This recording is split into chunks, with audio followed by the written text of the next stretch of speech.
The gentleman from New Jersey is recognized for 6 minutes. Virginia Fox, who is a tremendous leader for life and a great leader in this Congress for yielding.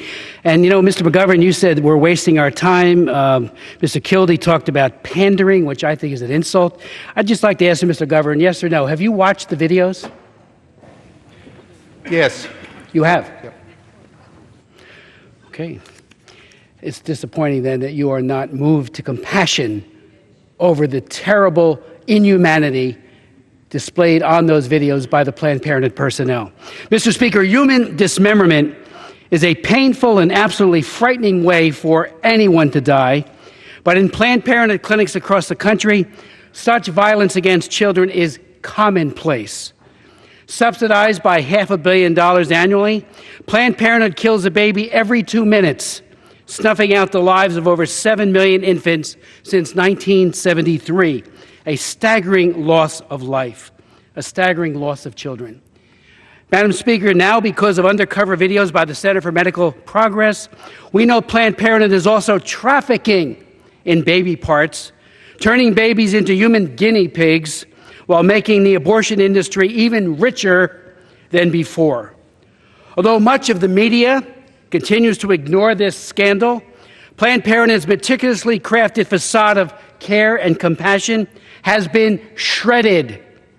Caught on tape, Planned Parenthood's top leadership, not interns or lower-level employees, show callous disregard for children's lives while gleefully calculating the financial gain.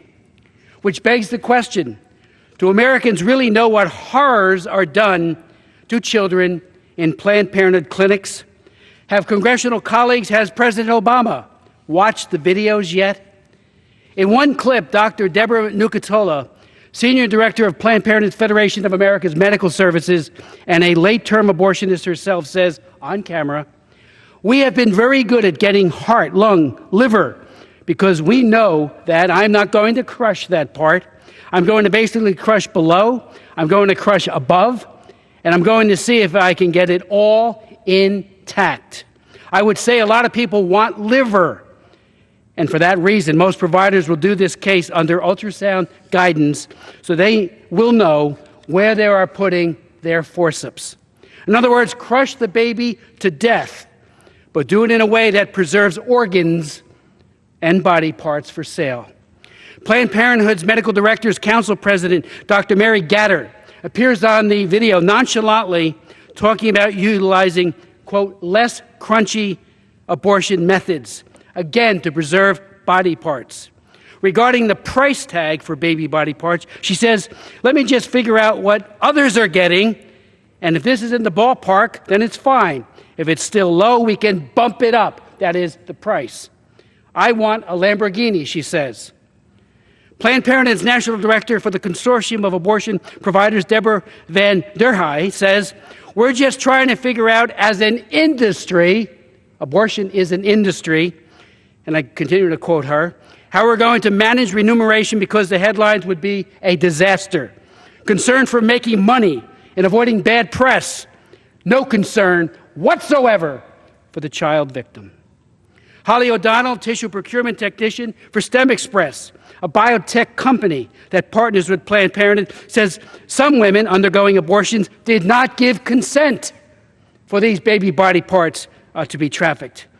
And she says on the video that pregnancy tests are potential pregnancies, they are potential specimens. They think of the pregnancy test as a way of getting more specimens. So it's just taking advantage of the opportunities. O'Donnell also says how her supervisor told her to cut through the face of a baby in order to get brain tissue. Quote, she gave me the scissors and told me that I had to cut down the middle of the face. I can't even describe what that feels like, she says on tape. H.R. 3134 made an order under this rule, authored by an extraordinarily caring and compassionate member of Congress, Diane Black, places a year-long moratorium on funding for Planned Parenthood and redirects withheld monies to other facilities that provide women's health.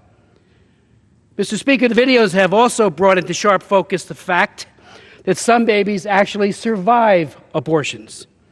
Dr. Savita Gindi, Vice President and Medical Director of Planned Parenthood's Rocky Mountains, confesses that sometimes if someone delivers before, we get to see them for their procedure, and then the babies are intact. That means born alive. That means born alive. The fetus just fell out, she says. It just fell out. If the baby fell out, what happens to that baby? Tragically, we know what happens. They are killed, and some of their organs are stolen.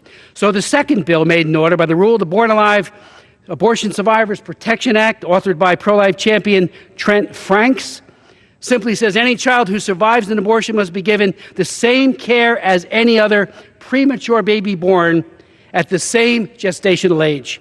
The new bill builds on the landmark Born Alive Act, Infant Protection Act of 2002, authored by Steve Chabot, by adding important enforcement provisions.